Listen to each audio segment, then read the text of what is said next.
할렐루야. 네, 옆에 있는 분들하고 우리 한번 인사 나누었으면 좋겠습니다. 잘 오셨습니다라고 인사하겠습니다.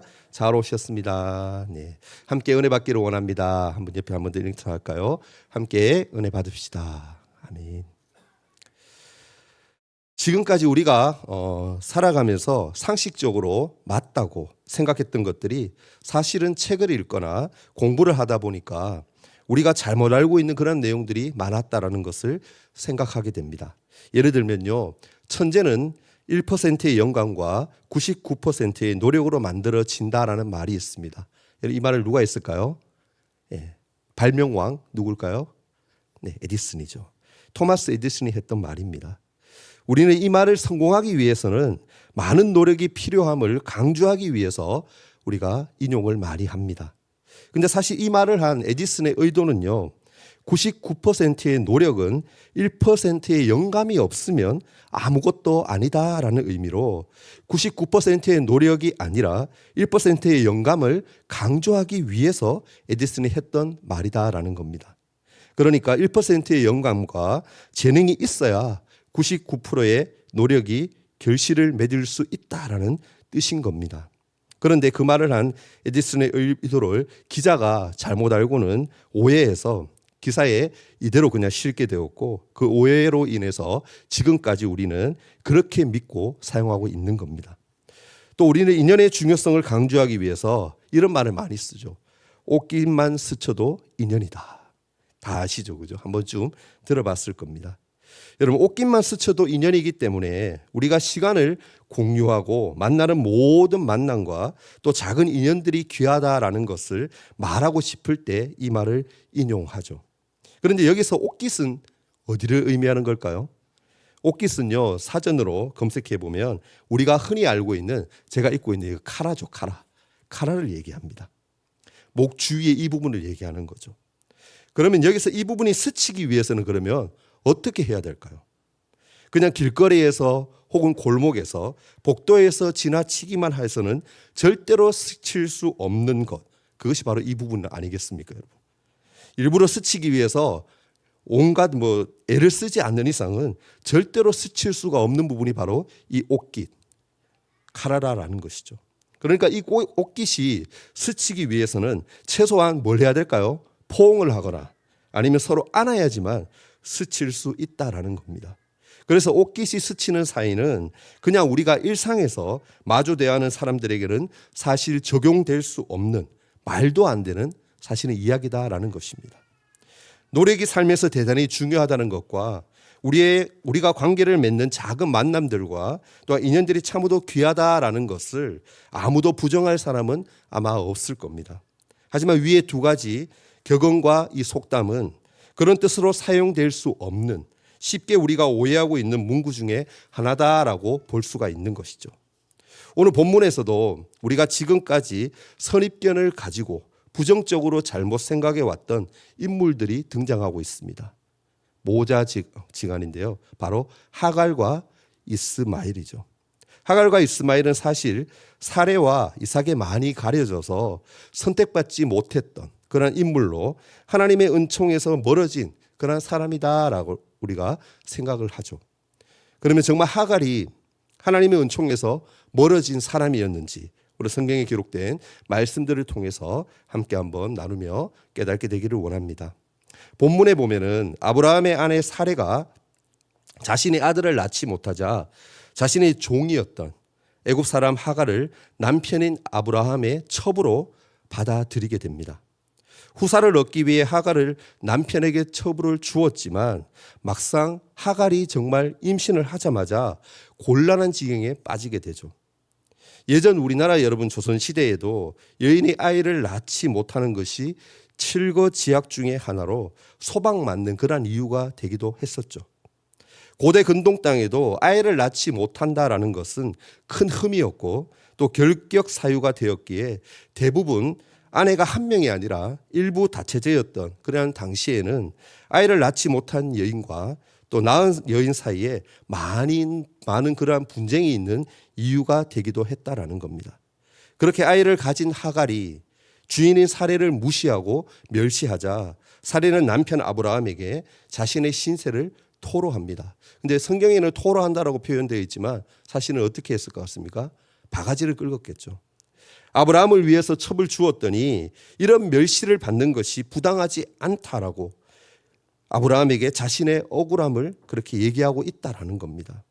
모든 이야기를 가만히 듣고 있던 이 아브라함이 결국 하갈을 당신의 뜻대로 하라라는 권리를 주게 되고 그때부터 다시 상황이 역전이 되어서 그동안 당했던 모욕과 멸시를 갚기 위해서 이제는 반대로 사례가 하갈을 학대하기 시작합니다.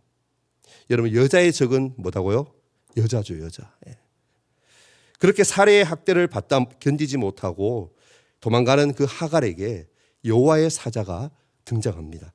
그리고 여호와의 사자는 하갈을 위로하고 말하기를 네가 아들을 낳을 거다. 낳을 것인데 하갈의 씨를 크게 번성하여서 그 수가 많아서 셀 수 없게 될 것이다 라고 그렇게 복을 예언해 줍니다. 그러니까 하갈은 여인의 신분으로 여호와의 사자를 만났던 사실상 첫 번째 인물이 되었다라는 것이죠. 그리고 자신을 돌보시는 하나님께 너무나도 감격한 나머지 하갈은 본문 13절과 14절에서 하나님의 이름을 나를 살피시는 하나님이다라고 그렇게 표현을 합니다. 또 하나님과의 만남을 기념하여서 그 장소를 나를 살피시는 살아계신 이의 우물이라라는 뜻으로 부엘 라헤 로이로 지어드리는 것을 볼 수가 있습니다. 사실 여인과 하나님과의 이 만남이 이런 식으로 기록되어 있는 것은 하갈이 성경에서 유일합니다. 창세기에 나오는 많은 족장 이야기에서 하나님의 체험과 관련하여 장소의 이름이 새롭게 붙여지는 그런 경우는 오직 족장들에게만 국한되어 있었습니다. 그러므로 이 점을 한번 고려해 봤을 때 창세기의 저자는 하갈을 여자 족장쯤으로 생각하고 묘사했다라는 것이죠. 또한 하갈은 창세기 21장에서도 오늘 본문인 창세기 16장의 사건과 비슷한 그런 경험을 하게 되죠. 21장을 보면 하갈과 이스마엘이 자녀들의 갈등으로 말미암아서 결국 내쫓겨서 부엘세바 광야에서 방황을 하게 됩니다. 가져갔던 물도 다 떨어져 버려서 이제 굶어 죽겠구나 그렇게 울고 있는데 하나님의 사자가 나타나서 위로하시죠. 뭐라고 위로하십니까? 22장 18절 말씀을 보면요. 일어나 아이를 일으켜 내 손으로 붙들라. 그가 큰 민족을 이루게 하리라라고 그렇게 선포합니다. 그리고 19절에서 하갈의 눈을 밝혀주셔서 샘물에서 물을 얻게 하셨고 20절은 하나님이 그 아이 이스마엘과 함께 하셨다라고 기록합니다. 큰 민족을 이루게 하시고 또 물이 떨어진 그들에게 샘물의 물을 공급해 주시고 하나님이 그들과 함께 하셨다라는 이 표현들은 앞에 주어를 사실 우리가 알고 있는 믿음의 사람들 아브라함이나 이삭이나 야곱이나 요셉 같은 사람들에게 붙여도 전혀 이상하지 않을 그러한 동사들이라는 것입니다.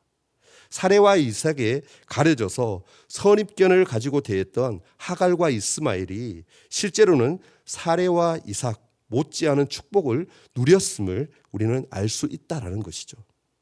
하나님의 사자를 여인으로서는 처음 만나는 인물이 바로 이 하갈이었고 하나님의 이름을 처음으로 지어드리는 그러한 인물 또한 이 하갈이었다라는 것이죠. 어려운 일이 생길 때 하나님의 은혜를 베풀어 주시고 그를 위로하여 주시고 놀라운 예언의 말씀을 주시는 그러한 인물이 바로 오늘 등장하고 있는 이 하갈이었다라는 것입니다. 우리 다시 한번 16장 13절 말씀인데요. 우리 읽었던 말씀이지만 한 번 더 읽도록 하겠습니다. 자, 시작. 하갈이 자기에게 이르신 여호와의 이름을 나를 살피시는 하나님이라 하였으니 배웠는고 함이라. 아멘. 하갈은 헐레벌떡 도망치는 자신에게 나타난 여호와의 사자를 만나고 나서 그 하나님의 은혜에 너무나도 감격한 나머지 나를 살피시는 하나님이다라는 여호와의 이름을 지어드리게 됩니다. 현재 우리가 지금 보고 있는 개역 개정 성경 번역에는요. 살피시는 하나님으로 그렇게 번역되고 있지만 2000년대에 있었던 우리가 앞에 봤던 성경이죠. 개역 한글 성경 버전에는 여호와의 이름을 뭐라고 표현하냐면은 감찰하시는 하나님이라고 그렇게 표현합니다. 그리고 표준 새 번역에서는 나를 보시는 하나님 그렇게 번역하고 있죠. 여러분 살피신다라고 번역된 이 단어는요 조금 의역된 그런 표현이고 원문에 가까운 말은 사실 감찰하다, 보다라는 뜻이 맞습니다. 요즘은 여러분 도시마다 우리들이 발명한 인간들이 발명한 것이죠. CCTV가 거리와 또한 건물 곳곳에 설치되어 있어서 우리의 일거수일투족을 감시하는 그런 세상 가운데 우리가 살아가고 있습니다. 뿐만 아니라 인공위성을 통해 실시간으로 찍어서 전송하는 그런 카메라 기술은요. 지상의 물체를 가로 세로 30cm까지 선명하게 확인할 수 있을 정도까지 놀랍게 발전하고 있다는 거죠. 조금 과장해서 말씀드리면 지상에서 움직이는 개미 있죠. 개미 새끼 한 마리의 움직임까지도 관찰할 수 있는 세상 가운데 우리는 살아가고 있다는 것입니다. 지구를 돌고 있는 수많은 인공위성들이 그 먼 곳에서 카메라로 매 순간 지상을 찍음으로써 기술을 지배하는 사람이나 기관이 마음만 먹는다라면 개인의 사생활까지 감시할 수 있는 세상에 우리 모든 현대인들이 살고 있다는 거죠. 그런데 여러분 하나님의 눈은요 이런 CCTV나 인공위성의 그런 관찰보다도 더 정밀하고 정확하게 모든 천하 만물을 감찰하고 계시고 보고 계신다라는 것입니다. 믿으십니까? 오래전 하나님이 하갈을 감찰하고 계시고 또한 보고 계셨듯이 우리 또한 하나님이 지금도 면밀히 보고 계신다라는 것입니다. 여러분 하나님이 우리를 하루 24시간 1년 365일 끊임없이 지켜보시는 그런 분이라는 것을 인식하고 살아가는 것은 우리에게 크게 보면 두 가지의 유익을 줍니다. 첫째는요. 하나님이 우리를 보고 계신다라는 이 사실은 우리에게 아주 큰 위로가 됨을 기억할 수 있어야 됩니다. 우리에게 위로가 필요할 때 온 세상 사람들이 모른다고 할지라도 하나님이 보고 계시고 알고 계시면 우리는 좌절하지 않을 수 있죠. 결국 우리는 종종 눈앞에 보이는 현실과 현상만 보고 좌절할 때도 있지만 현실과 현상을 넘어서서 보이지 않는 세계가 있으며 보이지 않는 하나님이 존재하시며 역사하신다라는 것을 믿을 때 소망을 잃지 않는 존재로 살아갈 수 있다라는 것입니다. 하나님은 약속의 자손이 아니었음에도 불구하고 아브라함의 집에서 쫓겨나서 브엘세바 광야에서 방황하고 있는 이 하갈과 그녀의 아들이었던 이스마엘의 형편을 보고 계셨고 또한 알고 계셨다라는 것입니다. 우리 모두 여러분 잠언서 15장 3절 말씀인데요. 지금 띄워주실 겁니다. 함께 한번 읽었으면 좋겠습니다. 자, 시작. 여호와의 눈은 어디서든지 악인과 선인을 감찰하시느니라. 아멘. 여러분 NIV 성경은요. 방금 읽은 15장 3절 말씀을 이렇게 번역합니다. 하나님의 눈은 어디에나 있다라고 말입니다. 이 말은 하나님이 의인의 삶을 은밀한 중에 보고 계신다라는 표현입니다. 그리고 더 나아가 고난을 당하는 선인들의 억울함을 반드시 갚아주시는 분이 바로 하나님입니다. 세상에 있는 사람들은 몰라준다고 할지라도 하나님 그 한 분만은 우리를 보고 계시며 듣고 계신다라는 것입니다. 하나님이 늘 우리를 보고 계신다라는 이 신지식이 우리에게 주는 두 번째 유익은 무엇이냐면은 죄를 멀리하게 해준다라는 것이죠. 질문 하나 드리겠습니다, 여러분. 어릴 적부터 교회를 다니지 않던 간에 누가 우리를 지켜보고 있고 모두 알고 있다라는 그 사실을 은연중에 세뇌당해 왔다라는 거 여러분 알고 계십니까? 그 주인공이 바로 누구일까요? 얼마 전에 우리가 축하 그렇게 그것도 했었죠. 공연도. 거기에 등장하는 우리가 믿지 않는 그분인데요. 네, 바로 산타 할아버지죠. 산타 할아버지. 저희 아이들에게는 얼마 전에 한번 얘기하다가 이렇게 나누었는데 애들이 처음부터 우리는 안 믿었다 그러더라고요. 왜냐하면 제가 세뇌를 시켰어요. 산타는 없다. 그렇게. 어릴 때부터 2, 3살 되는 애들에게 산타는 없어. 아빠가 선물을 주는 거야 라고 정확하게 가르쳐가지고 애들은 처음부터 안 믿었다 그러더라고요. 네. 여러분 노래 중에 아주 유명한 노래가 있는데요. 산타 노래 중에 울면 안 돼라는 노래 아시죠? 가사를 보면 이렇게 되어 있습니다. 울면 안 돼, 울면 안 돼. 산타 할아버지는 우는 애들에겐 뭘 안 준다고요? 선물을 안 주신대. 그 다음 가사가 뭐죠? 산타 할아버지는 알고 계신데 누가 착한 앤지 나쁜 앤지 오늘 밤에 다녀가신대. 이 노래 아시죠? 그죠? 이 노래 들으면 어떻게 생각되어집니까? 우리 어릴 때요, 여러분. 선물을 받기 위해 또 산타가 우리를 보고 있다라는 그 사실 때문에 눈물을 뚝 그치고 말을 잘 듣는 척이라도 해야 했었죠. 선물을 준다는 그 사실 하나 때문에 그것을 꼭 바꿔야 말겠다라는 그 생각 때문에 고작 그 산타가 알고 있다라는 그 사실이 우리의 행동을 돌이키게 만들었다라는 것입니다. 여러분, 그렇다면 정말 우리 하나님이 보고 계시고 알고 계신다는 사실을 아는 우리라면 어떻게 하며 살아가야 되겠습니까? 그런데 여러분, 안타깝게도 우리는 죄를 범하는 그 현장에 하나님의 눈이 있고 또 수치스러운 행동할 때에도 하나님이 보고 계시고 그 자리에 함께 계신다는 사실을 인식하고 싶어 하지 않죠. 사실 하나님이 우리의 눈에 보이지 않는다라는 것이 한편으로는 큰 은총일 수 있음을 깨닫게 됩니다.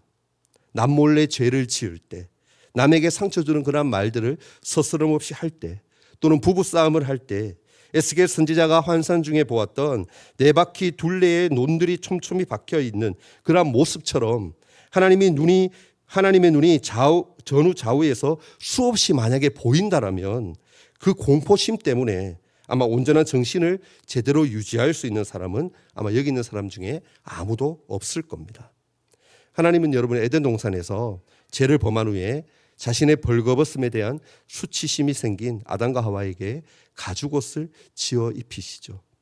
하나님은 인간들이 정신적인 건강을 유지하면서 살아갈 수 있도록 인간의 눈의 기능에 한계를 부여하셨습니다. 어찌 보면 인간의 시야와 시각에 제한이 있다라는 것이 오히려 하나님의 은총인 것이죠. 그러나 하나님의 눈이 보이지 않는다라고 해서 그분이 우리를 보고 계시지 않는 것은 절대로 아닙니다. 계시록의 말씀처럼 불꽃 같은 눈으로 우리를 하나하나 보고 계시는 줄 믿습니다. 그렇기에 오히려 우리는 하나님이 우리를 주목하고 보신다라는 그 사실을 끊임없이 생각하며 하나님이 미워하시는 것, 싫어하시는 행동, 하나님이 기뻐하시지 않으시는 말을 하는 것을 하지 않을 수 있다라는 것이죠. 여러분, 코람데오라는 말을 아마 많이 들어보았을 겁니다. 앞에서라는 코람이라는 단어와 하나님이라는 데우스가 합쳐진 말로 하나님 앞에서라는 라틴어입니다. 이 말의 의미는요, 시간과 공간의 제약이 없는 그 하나님 앞에서 우리는 정직하게 살아가야 한다는 의미입니다. 인간관계처럼 눈을 피해서 적장히 죄를 범하고 살아가는 그러한 인생이 아니라 모든 것을 깨뜨려 보시는 전지전능한 그 존재 앞에서 투명하게 살아가야 함을 말하고 있다라는 겁니다. 우리가 인생에서 여러분 어려움을 만날 때 우리의 첫 반응은 도망치는 것이 아니라 먼저 하나님께 나아가야 합니다. 하나님이 우리의 광야에서도 만나주시고 샘을 또한 주시고 우리의 걸음을 반드시 인도하신다는 사실을 믿음으로 받아들일 수 있기를 주의 이름으로 축복합니다. 만약 하나님의 약속을 받았다라면 우리의 시계가 아니라 하나님의 때를 신뢰하며 살아갈 수 있기를 축복합니다. 조급한 나머지 인간적인 방법을 사용하면 오히려 문제를 더 복잡하게 만들 수 있다는 것을 우리는 늘 생각하며 기도하며 하나님이 인도하실 때까지 하나님 앞에서 기다려야 한다라는 것입니다. 여러분, 예화 하나를 드리겠습니다. 한 농부가 있었습니다. 이 사람은 씨를 뿌린 후에 곡식이 빨리 자라기만을 기다렸습니다. 그런데 하루가 지나고 이틀이 지나도 싹이 올라오지 않는 겁니다. 그러자 조급한 나머지 이 사람은 아직까지 제대로 뿌리 내리지도 못한 그 곡식을 들춰본 겁니다. 땅을 파본 거죠. 땅을 파서 막 확인해 본 겁니다. 그런데 그 행동 하나 때문에 오히려 뿌리가 손상을 입게 되었고 이 식물은 제대로 자라지 못하고 다 죽게 만들어 버렸다라는 겁니다. 여러분, 우리도 마찬가지입니다. 우리를 향한 하나님의 때가 분명히 있습니다. 그럼에도 우리의 조급함이 오히려 하나님의 계획을 망치고 방해할 수 있다라는 것이죠. 하나님을 신뢰하고 기다리는 것만이 우리의 믿음의 모습이어야 할 줄 저는 믿습니다. 그런 믿음을 소유하는 저와 여러분이 될 수 있기를 주의 이름으로 축복합니다. 여러분, 말씀을 맺을까 합니다. 우리는 살아가면서 하나님의 약속을 기다려야 할 때가 있습니다. 그러나 기다림이 길어지면 때때로 조급한 마음이 들기도 하고 우리의 방법대로 해결하고 싶은 유혹을 받습니다. 오늘 본문에서 아브라함과 사레도 하나님의 약속을 기다리는 그 과정에서 실수를 저질렀습니다. 그러나 하나님은 그들의 실수 가운데에서도 긍휼을 베푸시고 일하시며 은혜를 부어주시는 것을 볼 수가 있습니다. 여러분 기억하십시오. 하나님은 우리를 지금도 크게 눈을 뜨고 보고 계십니다.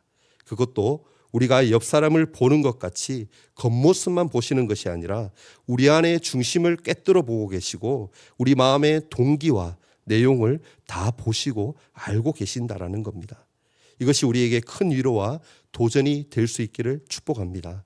혹시 지금 기다림의 과정 가운데 있는 분들이 계십니까? 기도해도 응답이 막 더진 것 같아서 여러분 조급함이 일어나는 그러한 분이 계십니까? 내 삶에서 하나님의 역사하심이 일어나지 않는 것처럼 그렇게 느껴지는 분들이 계십니까? 오늘 말씀을 반드시 기억하시길 바랍니다. 우리가 믿음으로 잔잔히 기다릴 때, 인내하며 기다릴 때 하나님은 가장 선한 길로 인도해 주실 겁니다. 하나님은 우리의 눈물과 기도를 외면하지 않으실 겁니다. 그러므로 우리의 삶을 모두 다 하나님께 맡기고 그분의 때를 신뢰하며 나아갈 수 있기를 바랍니다. 하나님은 반드시 우리를 선한 길로 인도해 주시리라 믿습니다. 바라기는 주님을 다시 만날 그날까지 코람데오의 정신으로 모든 일을 사람 앞이 아니라 하나님 앞에서 부끄럽지 않게 할 수 있는 우리 모두가 되기를 축복합니다. 오늘 모두 그런 믿음의 사람들이 되기를 예수 그리스도의 이름으로 간절히 바라며 축원합니다. 아멘.